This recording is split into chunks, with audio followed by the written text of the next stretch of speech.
Hello students, welcome to my channel Engineering Education. Please subscribe my channel. Thank you.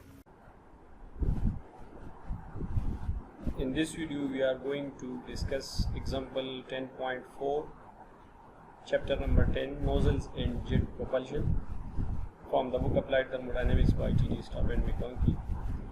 The statement of the example 10.4 is estimate the critical pressure and the throat area per unit mass flow rate of a convergent-divergent nozzle expanding steam from 10 bar dry saturated down to atmospheric pressure of 1 bar.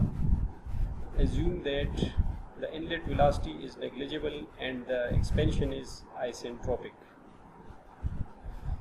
So first of all, if we want to write the given data, so in this problem we have given two conditions, one at the inlet and second at the exit. The expansion occurs and there is pressure P1 which is 10 bar and pressure P2 which is 1 bar atmospheric pressure. So here only two things are required. First is the critical pressure and second is the throat area per unit mass. So we are required two things. First, critical pressure, and second,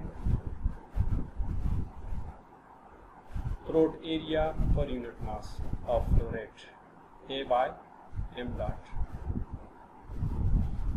So let's discuss the solution of this example. As we know from the text, equation 10.17, which is about the ratio of critical pressure and P1, PC by P1, I'm going to write the expression that is PC by P1 is equal to 2 by K plus 1 over K by K minus 1. Here K is the isentropic index, and for dry saturated its value is, the value of K is 1.135 and it is unitless, just like gamma, adiabatic index. So here rearranging it for PC, for critical pressure, this equation becomes PC is equal to P1 into 2 by K plus 1 power K over K minus 1. So putting the values, this is directly written over here. P1 is 10 bar, 2 by K. K is 1.135 plus 1, so it becomes 2.135 over K, which is 1.135 divided by K minus 1, 1.135 minus 1, so it becomes 0.135. So the value of critical pressure comes out 5.77 bar. So this is the first thing which was required. Now second, to find the area per unit mass flow rate, for that using the HS chart, which is also called Muller diagram or HS chart. H stands for enthalpy while S stands for entropy.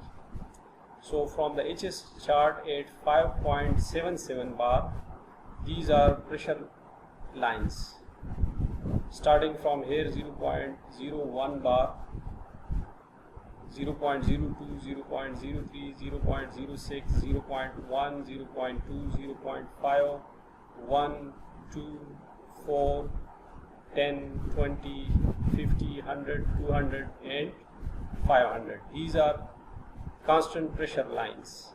At these lines the pressure remains constant, or these are isobaric lines. Similarly, in HS chart, these horizontal lines are enthalpy.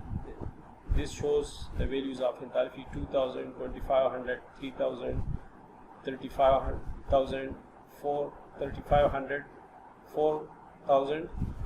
Similarly 5, 5.5, 6, 6.5, 7, 7.5, 8, 8.5 and 9 shows the values of entropy. So that's why it is called HS chart, because at horizontal axis we have enthalpy and at vertical axis we have enthalpy, and at horizontal axis we have entropy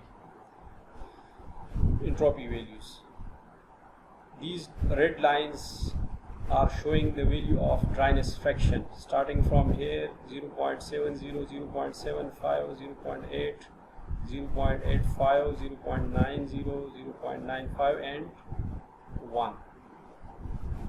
Also here are temperature lines as well, but in this problem solution we don't need these temperature lines. We only need these pressure lines and the isentropic line in which we are interested to find some missing information in this data. So at 5.77 bar, this line is in between 4 and 10. So if I extend this 10 value, it will come over here. At this point we have the value of H1, and H1 is 2778. This value is extracted from there, 2778. This is the value which is aligned with this axis. So similarly, if I extend this line downward, so it will be like this. So this is the isentropic line. Now at pressure 5.77 bar, here this is the 5.77 line is in between 4 and 10, so it will be almost this line. So it is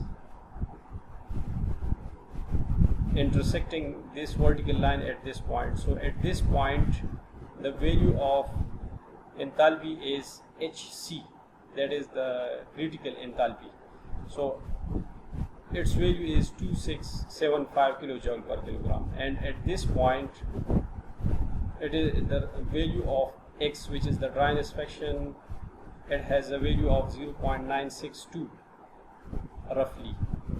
Also, to find the value of specific volume at critical pressure, here we have 0.962, which is XC dryness fraction multiplied by VG.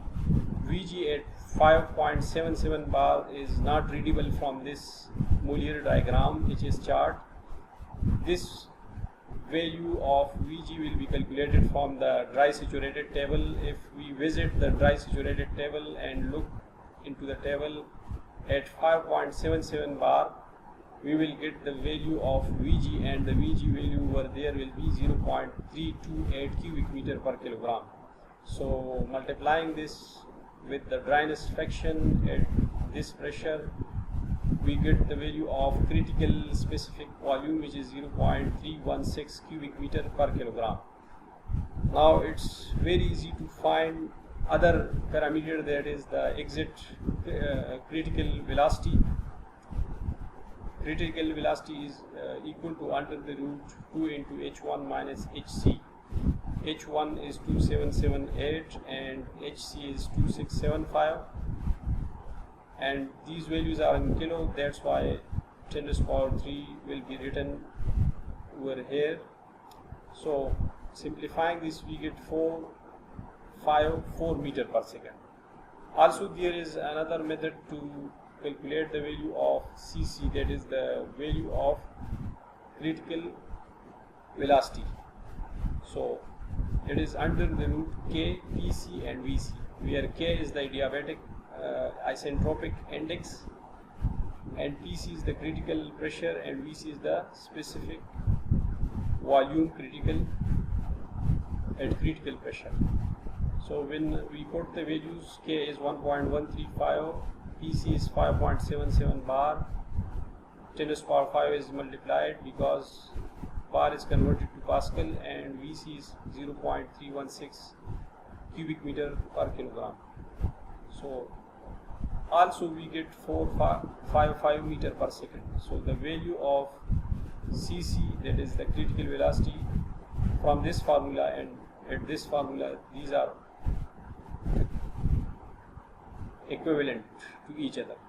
So now using continuity equation and rearranging it for area per unit mass flow rate, this becomes V over C. V is the specific volume, that is 0.316, and C is the critical velocity, which is 454 meter per second.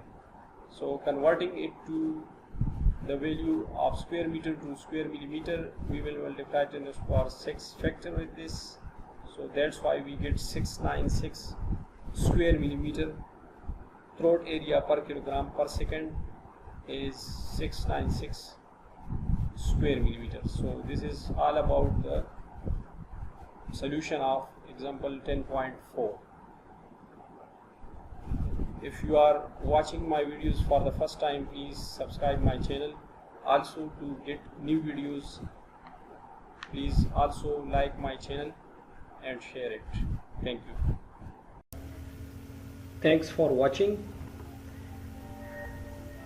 Please like and comment on my videos. Also subscribe my channel to get new videos.